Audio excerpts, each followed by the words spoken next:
그런데 하지 주승경। Welcome back रॉकर्ट्स। आज हम लिंक ईट लव किल सीरीज का 4th एपिसोड देखेंगे। पिछले एपिसोड में हमने देखा कि डा-hyun गेहून को पसंद करने लगी थी और उसने गलती से गेहून को बता दिया था कि उसने किसी का खून कर दिया है। इस एपिसोड की शुरुआत में दिखाते हैं कि डांस क्लास में डा-hyun की माँ और नानी जेसुक से मिलती हैं। उसके हाथ पैर पर लगी घाव को देखकर दोनों सोचते हैं कि इसे जरूर उसके पति ने टॉर्चर किया होगा, लेकिन इसके लिए हम अपनी और डा-hyun की लाइफ को क्यों बर्बाद करें। ये सोचकर दोनों फैसला कर लेती हैं कि वो किसी का खून नहीं करने वाली। फिर दोनों घर लौट आती हैं। यहाँ डा-hyun को नींद नहीं आती और उठकर बाहर आती है तो अपनी माँ और नानी की बातें सुन लेती है। दोनों डिस्कस कर रही होती है कि अगर हम जेसु के पति का खून नहीं करेंगे तो जेसु से छुटकारा कैसे मिलेगा। ये सब सुनकर डा-hyun चुपचाप कमरे में चली जाती है और कंफ्यूज होती है कि ये दोनों हमेशा कत्ल करने की बातें क्यों करती रहती है। उस दिन अगर ये दोनों ली की लाश को फ्रिज में नहीं छुपाती तो हमें डर डर के जीना नहीं पड़ता। यहाँ गेहून सोचता है कि अगर डा-hyun ने किसी का खून किया है तो लाश कहाँ गई। शुरू से ही डा-hyun और उसके घर वाले हमेशा फ्रिज की बातें करते रहते थे, इसलिए गेहून फ्रिज खोलकर देखता है लेकिन उसमें कुछ नहीं होता। तब पीछे से एक आवाज उसको डरा देती है। वो और कोई नहीं, जिम है। अब गेहून जिम से पूछता है कि फ्रिज के अंदर क्या था, सच सच बताओ, और डा-hyun के बारे में तुम क्या जानते हो। जिम खून और लाश के बारे में कुछ नहीं जानता, इसलिए वो कंफ्यूज होता है कि गेहून इतने अटपटे सवाल क्यों कर रहा है।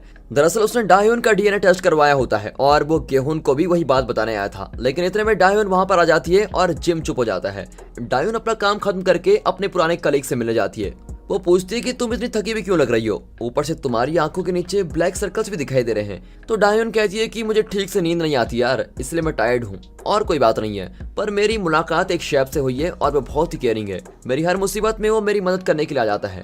ये सब सुनकर उसकी फ्रेंड पूछती है तुम तो ली को डेट कर रही थी ना, पर वो तो अचानक गायब ही हो गया, क्या तुम उसके बारे में कुछ जानती हो। और ली का नाम सुनकर डा-hyun बड़ी नर्वस हो जाती है। उसकी फ्रेंड कहती है कि ली की फैमिली मेंबर्स मेरे ऑफिस में आकर पूछताछ कर रहे हैं। एक औरत भी उसके बारे में पूछ रही थी। वो देखने में बड़ी अजीब लग रही थी और कह रही थी ली अपना फोन भी नहीं उठा रहा है, तुम भी जरा केयरफुल रहना। अब डा-hyun रेस्टोरेंट लौट रही होती है कि यूकेन वहां जाती है। वो बताती है मुझे गेहून के रेस्टोरेंट में शेफ की जॉब मिल गई है, अब तुम और मैं एक जगह काम करेंगे, और ये कहकर वो बहुत ही खुश होती है। फिर वे सब रेस्टोरेंट में बातें कर रहे होते हैं तो जिम कहता है कि यहाँ एक बड़ा चाकू हुआ करता था जो अचानक गायब हो गया। तब गेहून डा-hyun को देखता है और डा-hyun कहती है कि तुम मुझे क्यों घूर रहे हो, तुम्हारे चाकू का मैं क्या करूंगी, मैंने चाकू नहीं लिया है। इस तरह ये दोनों इनडायरेक्टली बातें कर रहे होते हैं। जिम और यूगेन के कुछ भी समझ में नहीं आता। तब दिखाते हैं कि वो चाकू पास वाले एरिया के एक टैक्सी ड्राइवर के पास है और उसकी पत्नी कंफ्यूज होती है कि ये चाकू यहाँ कैसे आया। रेस्टोरेंट के बाहर गेहून डा-hyun से पूछता है कि चाकू का नाम सुनकर तुम्हारा पसीना क्यों छूट रहा है, क्या तुम मुझसे कुछ छुपा रही हो। डा-hyun चिढ़कर कहती है कि अरे मैं नहीं जानती तुम्हारे चाकू के बारे में। आगे वो कहती है कि मैं खुद ही अपने प्रॉब्लम्स को सॉल्व कर लूंगी, तुम सिर्फ इतना बताओ तुम मेरे बारे में इतनी केयर क्यों करते हो। अब इन दोनों को देखकर यूगेन जिम से पूछती है कि क्या ये दोनों लवर्स हैं। जिम ना में जवाब देता है। तब उसके फोन पर डीएनए टेस्ट का रिजल्ट आ जाता है, लेकिन फिलहाल रिजल्ट किसी को नहीं बताया जाता। अब रात के समय जिम गेहून से पूछता है कि इस एरिया में रेस्टोरेंट खोलने के पीछे तुम्हारा असली मकसद क्या है। वो बताता है कि मुझे एक इंसान की तलाश है। फिर गेहून बाहर चल रहा होता है कि चैंग उसके सामने आता है। ये येंग का वही पुराना पियानो टीचर है। क्या तुम मुझे पहचानते हो।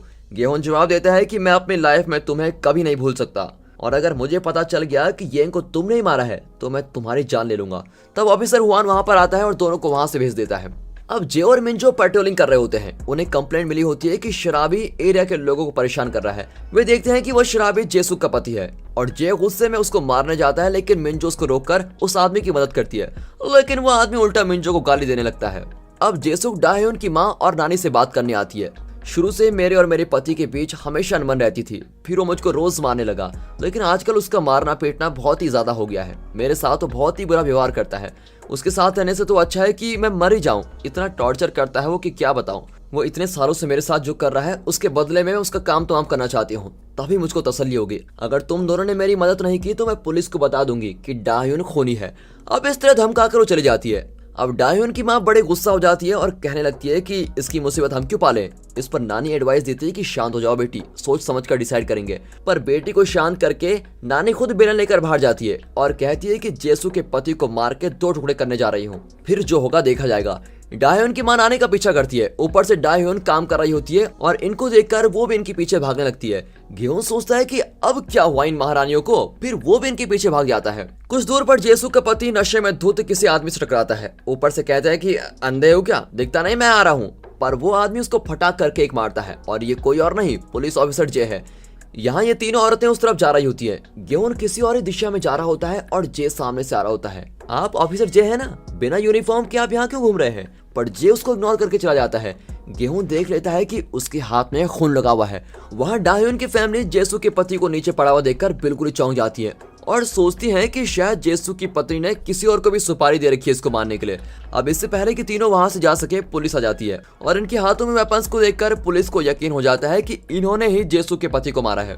अब तीनों पुलिस स्टेशन में बैठी होती हैं और मिंजो पूछती है कि जेसु के पति को तुमने क्यों मारा? वे कहती है कि हम उसको मारने के लिए वेपन्स जरूर लेके गए थे, लेकिन वो पहले से वहां पर पड़ा हुआ था। अगर हमने उसको मारा होता तो हमारे वेपन्स पर खून लगा होता। मिंजो कहती है कि आपका एक्सप्लेनेशन बिल्कुल ठीक है मैडम, लेकिन आप तीनों जेसु को मारने क्यों गई थी? इतने में गेहून और जिम वहां पर आ जाते हैं। हॉस्पिटल में पुलिस जेसु के पति से पूछते हैं कि तुम पर किसने अटैक किया, लेकिन वो कुछ नहीं बताता।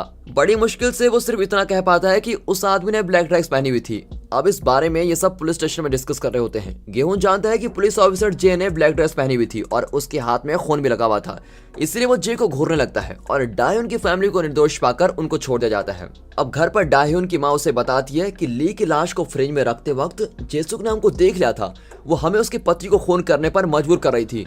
अगर ऐसा नहीं किया तो वो पुलिस में कंप्लेंट करने की धमकी दे रही थी। अब डाह्यून रोने लगती है कि मेरी वजह से न जाने आप दोनों को क्या क्या करना पड़ रहा है। उसी वक्त गेहूं रेस्टोरेंट में काम कर रहा होता है और अचानक रोने लगता है। यहाँ माँ और नानी कोई मजाक करके डाह्यून को हंसा देती है और वहाँ गेहून भी अचानक हंसने लगता है। जिम को तो इसकी आदत हो गई है, लेकिन युगेन कंफ्यूज होती है कि ये ऐसी हरकतें क्यों कर रहा है। कुछ देर बाद जिम गेहून को डीएनए टेस्ट का रिजल्ट दिखाता है, जिसमें साफ बताया गया है कि डाह्यून उसकी बहन नहीं है। गेहून को पहले से पता था, पर डाह्यून के साथ इमोशनल कनेक्ट होने की वजह से उसे उम्मीद जरूर थी कि येंग जिंदा है, पर अब वो उम्मीद खो चुका है और खुद को येंग की मौत का जिम्मेदार मान चुका है। जिम पूछता है कि अगर डाह्यून येंग नहीं है तो तुम दोनों के बीच इमोशनल कनेक्ट क्यों है? हालांकि इसका जवाब तो गेहून के पास भी नहीं है। यहाँ युगेन डेहून को डिनर पर लेके जाती है और पूछती है कि क्या कोई ऐसा इंसान है जिससे तुम बहुत प्यार करती हो। वो सोचती है कि डाह्यून ली का नाम लेगी, पर डाह्यून कहती है कि मेरी लाइफ में तो ऐसा कोई भी इंसान नहीं है, क्या आपकी लाइफ में है? इस पर युगेन कहती है कि हाँ, एक लड़का है जो हमेशा मेरे साथ रहता था, लेकिन अब वो मेरे साथ नहीं है और मैं उसको बहुत ही मिस करती हूँ। दरअसल वो अपने भाई ली की बात कर रही होती है, पर डाह्यून ये नहीं जानती। अब डिनर के बाद डाह्यून गेहून के रेस्टोरेंट में जाती है। अब गेहून उससे ठीक से बात ही नहीं करता और कहता है कि फिलहाल यहाँ पर कोई काम नहीं है, इसलिए तुम घर जाओ, और हाँ, आज से तुम मुझसे जरा दूर ही रहना। मेरे दिल में तुम्हारे लिए कोई फीलिंग्स नहीं है। तुमने मदद मांगी थी, इसलिए मैंने तुमको यहाँ पर काम दे दिया। अचानक गेहून मुझे इग्नोर क्यों कर रहा है? यह सोचकर डाह्यून बहुत ही उदास होती है और घर चले जाती है। घर पर डाह्यून गेहून के बारे में सोच रही होती है। दरअसल डिनर के दौरान उसने युगेन को बताया था कि बचपन में मुझे एक लड़का बहुत ही पसंद था। स्कूल में कुछ लड़के मुझे और मेरी फ्रेंड को परेशान करते थे, लेकिन एक लड़के ने आकर हम दोनों को लड़कों से बचा लिया था। मैं उसका नाम पता तो नहीं जानती और मुझे ये भी नहीं पता कि मैं फिर उससे कभी मिल पाऊंगी या नहीं, पर मैं उस लड़की को कभी नहीं भूल सकती। दरअसल वो लड़का गेहून था और उसने डाह्यून और अपनी बहन येंग को उन लड़कों से बचाया था। मतलब येंग और डाह्यून बच्चों में फ्रेंड्स थे, लेकिन गेहून ये बात नहीं जानता था। अब डाह्यून सोचती है कि आज गेहून ने मुझसे इतनी रूड बात क्यों करी, ऊपर से वो मुझे रेस्टोरेंट से बाहर भेजने के मूड में क्यों था। इस तरह सोचकर वो बाहर आती है और सड़क पर चलने लगती है। तब गेहून सामने आता है और कहता है कि मुझे तुमसे एक बात कहनी है। डाह्यून भी वही कहती है और इन्हें देखकर लगता है कि दोनों लव प्रपोज करने वाले हैं, है ना? पर ऐसा कुछ नहीं होता दोस्तों। गेहून कहता है कि तुमने जिस आदमी को मार डाला था, मुझे लगता है वो मरा नहीं, जिंदा है। अरे ये क्या बकवास कर रहे हो? अगर वो जिंदा होता तो मुझे ढूंढता हुआ यहाँ जरूर आएगा। डाह्यून वो तो ठीक है, लेकिन तुम ये तो जरा सोचो कि फ्रिज में रखी हुई उसकी लाश गायब है, ऊपर से मेरे रेस्टोरेंट से एक चाकू भी गायब है। और ये सुनकर डाह्यून कहती है कि तुमने तो कहा था कि तुम्हारे दिल में मेरे लिए कोई फीलिंग्स ही नहीं है, पर फिर भी तुम मेरी मदद करने चले आए। थैंक यू वेरी मच यार। और ये कहकर डाह्यून जरा गुस्से में वहां से चली जाती है। अब डाह्यून अकेली होती है और अचानक वहां पर ली आ जाता है। लगता है मेरे बिना तुम कुछ ज्यादा ही खुश थी, ये कहकर वो डाह्यून का गला दबाने लगता है। और आखिर में डाह्यून रियलाइज करती है कि गेहून ने बिल्कुल सही गैस किया था कि ली जिंदा है। और दोस्तों इसी के साथ आज का एपिसोड यहाँ पर खत्म होता है। दोस्तों अगर ये एपिसोड आपको अच्छा लगा तो इसको लाइक कीजिए और चैनल को सब्सक्राइब करना बिल्कुल मत भूलिए। इस सीरीज की वीडियोस को अपनी फैमिली एंड फ्रेंड सर्कल में शेयर जरूर कीजिए। बाकी मिलते हैं अगले एपिसोड में, तब तक के लिए गुड बाय, अपना ख्याल रखिए and finally thanks for watching.